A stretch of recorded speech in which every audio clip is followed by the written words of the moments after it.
Well, somehow I've managed to weasel my way into pretty much pole position on the whole course right in front of the start box. And I've got with me one of the most recognisable voices in the cycling world, Matt Keenan. And Matt, this is pretty much the place to be, isn't it? Well, normally for me to go and see the best in the world, you've got to catch a plane. I was able to catch a train to come here, and then we've just seen an automobile go out following Michael Rogers.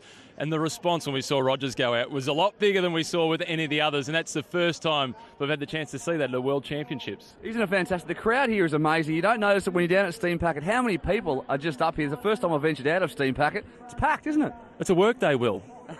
Not in Geelong, apparently. Well, our economy's going okay. If we were in Spain where unemployment was 18%, I might understand it. But it might have maybe taken the Bob Hawke approach to things from 1983. That's right, I remember that. Anyone who goes to work today's a bum, right?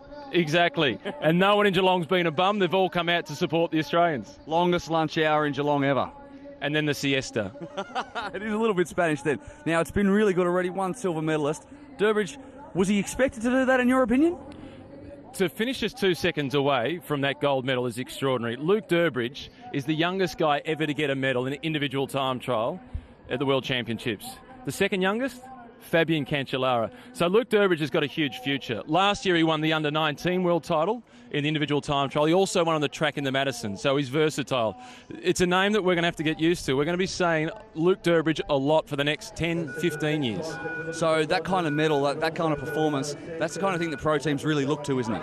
They'll be looking at Luke Durbridge firstly with his performance, secondly his attitude, which is exemplary. You cannot fault him with his attitude. And thirdly, his versatility. Mentioned the fact that he won a gold medal on the track as a junior world title, and the fact that he's managed to get that silver medal here, and he's a big guy as well, but got so much power, so he can be useful in the one-day classics, he can be useful leading out guys for the sprints, and he's going to win plenty of races himself anyway. The future looks good for Australian cycling now. What about right now? What about in a few minutes? We know we talk about Cancellara, we talk about Richie Port. Give us a smoky though, what's your tip? Peter Valets is the smoky. He was in third place at the Tour of Spain. I've just returned from the Tour of Spain where he caught me by surprise in the individual time trial. It was stage 17, perfectly flat course, lay down misère. It was always going to be Fabian Cancellara. He came through with the fast early time, and then he got beaten by Denis Menchov, who was third at the Tour de France. And I thought, big surprise, outstanding. Denis Menchov is going to win. Peter Valets came through and got faster and faster and faster with each time check.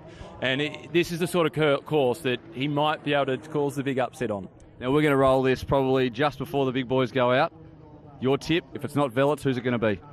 If it's not, well, you've got to go with Fabian Cancellara, obviously. Tony Martin, maybe, the German who's been the heir apparent. He was second to Fabian Cancellara in the prologue at the Tour de France, and he's just been nipping at his heels, and he's getting closer and closer. Now, your fans are screaming for you. You've already signed about 15 autographs on the way here, so I better let you go. Sign the autographs. Maybe just get a stamp with your name on it so you don't have to sign all those autographs all the time, mate. Well, I'll go back and see the rest of my family as well then so I can do some more autographs and make myself look busy. Thanks, mate. Good luck for the rest of the week. Cheers, Will.